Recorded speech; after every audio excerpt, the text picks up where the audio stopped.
Good morning, friends. We continue in our reading of the book of Ecclesiasticus this morning. Here's the big picture of this book, and we are nearing the end of this book. We are nearing the end of chapter 45. We'll be resuming at verse 23 this morning. So,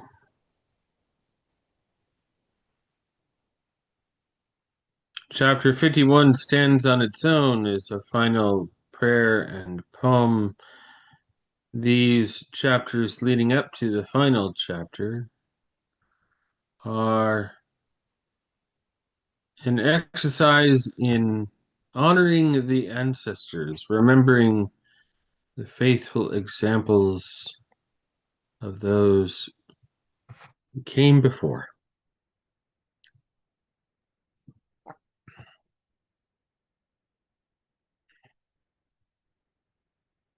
Verse 23 is our resuming point.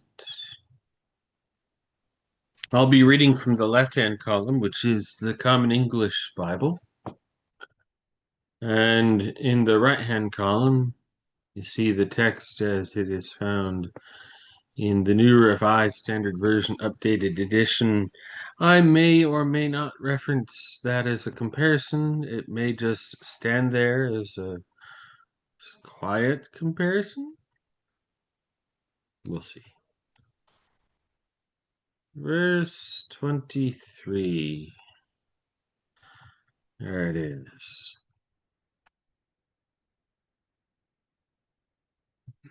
Pull up my timer.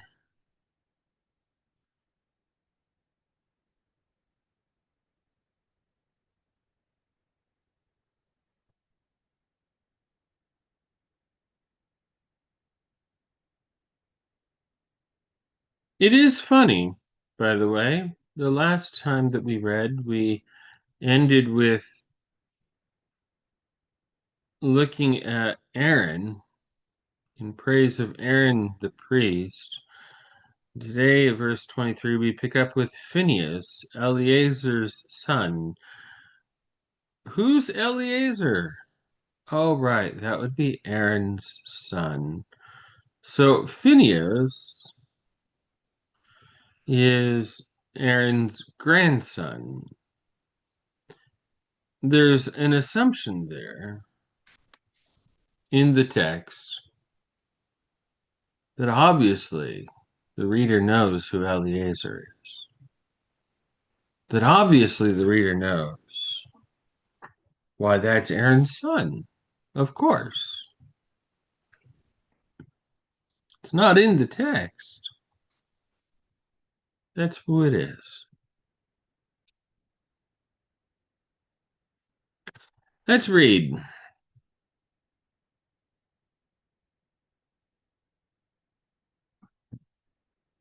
Phinehas, Eleazar's son, comes third in glory, since he was on fire with the fear of the Lord.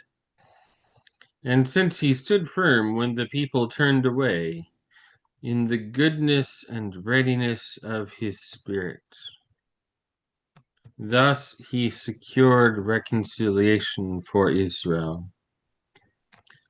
Therefore a covenant of peace was established with Phinehas, that he should preside over the holy places and over his people, so that he and his descendants might have the splendor of the priesthood forever. The Lord also made a covenant with David, Jesse's son, from the tribe of Judah, the king's inheritance that passes from son to son only, and Aaron's inheritance is also for his descendants.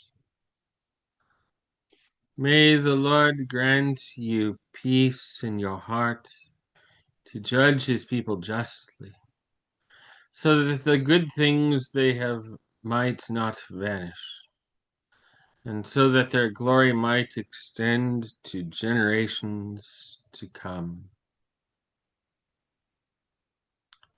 Joshua Nun's son, was powerful in battle, and he was Moses' successor in prophecy.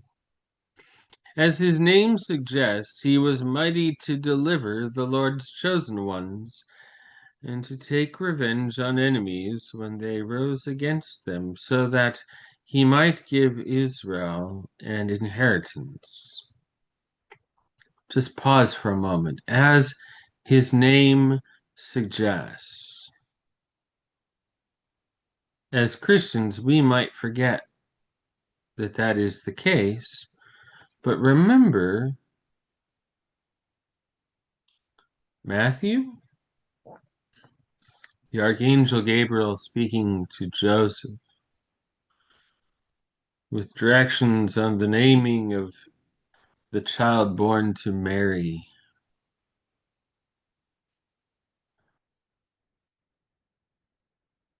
The Hebrew name of Jesus is Yeshua.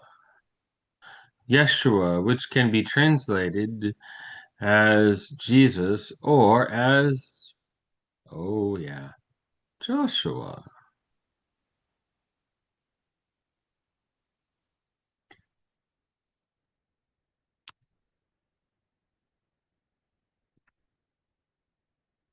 How glorious was he when he raised his hands and when he extended his sword against cities.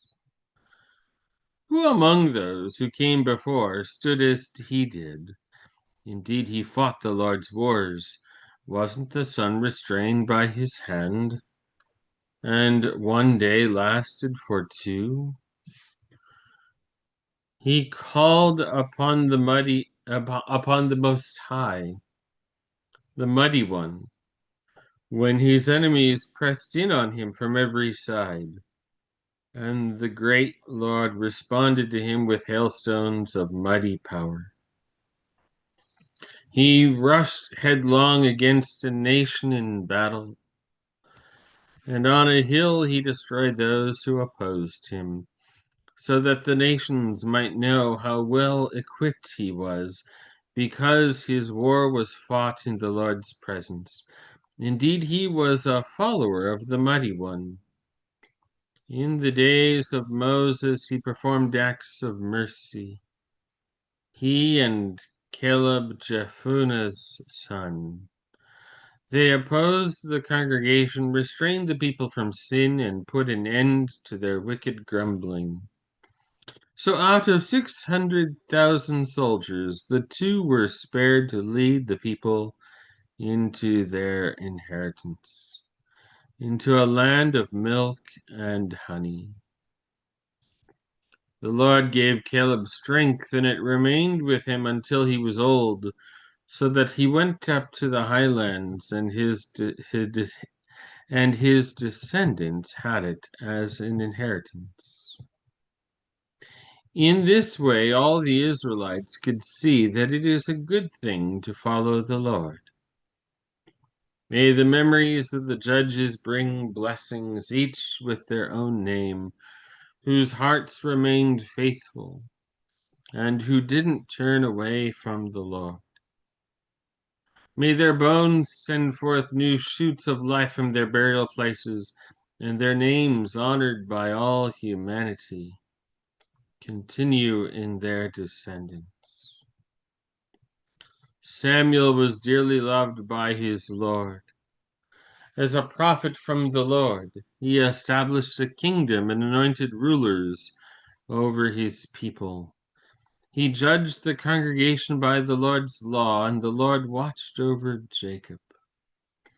He proved to be a reliable prophet because of his faithfulness, and through his words he became known as a trustworthy seer.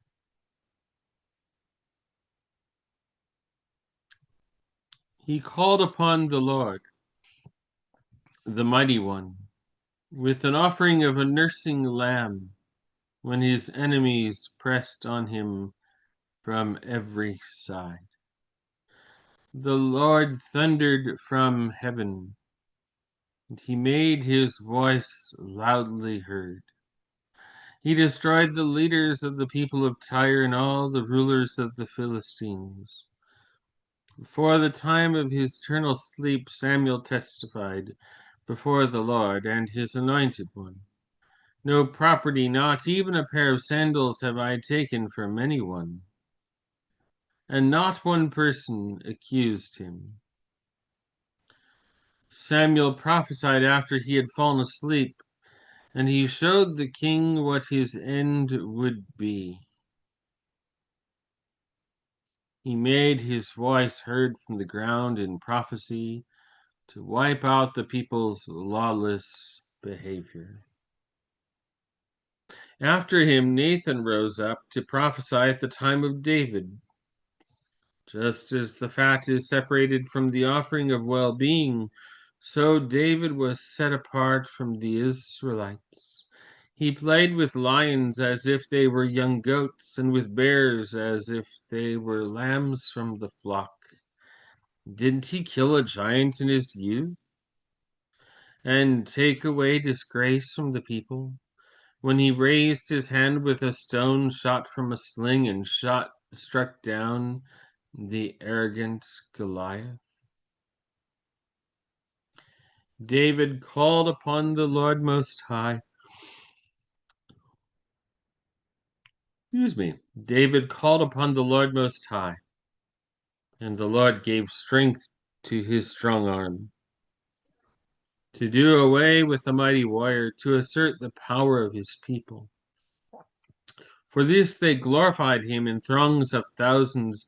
They praised him, calling down the Lord's blessings when they brought him a glorious crown. David destroyed his enemies on every side, and he despised the Philistines, his adversaries. He shattered their power, which was never recovered. In everything he did, he gave thanks to the Holy One, the Most High, with glorious words. He sang hymns with all his heart, and he loved his Maker.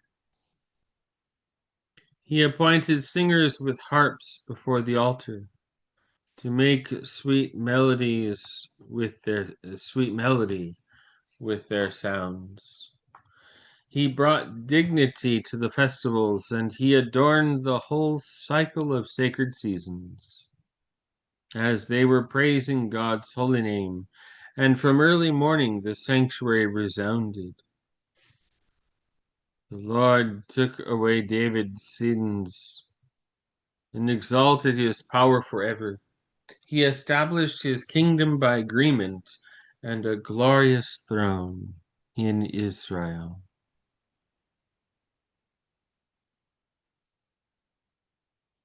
Friends, that's where we're going to pause right there. At verse 12.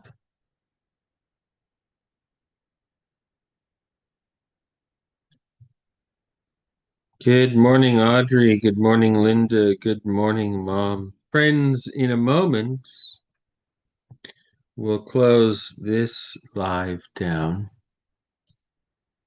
And we'll open a new live. And in that new live, we will pray morning prayers for this morning. Peace be with you.